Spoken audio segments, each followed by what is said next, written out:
Magandang tanghali mga kapatid.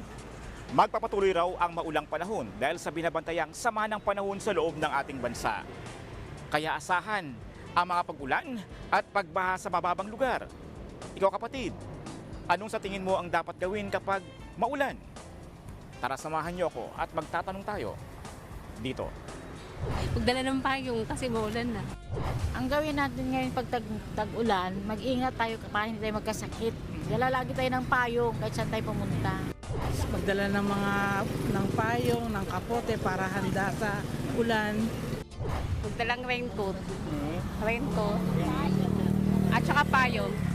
Ang epekto po ng tag-ulan ngayon, tagbaha, landslide, tapos nagkakasakit ang mga bata, matatanda, may lagnat, sipon, ubo. Anong dapat gawin? Ang dapat gawin ay mag-ingat, magdala ng payong, kapote pag lumalabas ng bahay. Dapat ayusin natin yung mga daluyan ng tubig para hindi ho bumabaha. So kailangan maayos yung daluyan ng tubig para hindi ho maging abala. Tapos iwas na rin po yun, siyempre sa mga sakit na pwede mauwa kapag lumusong ho sa baha po. Ako ang inyong hani ng bayan, ang tunay at nag-iisang pantanggal umay sa pananghalian.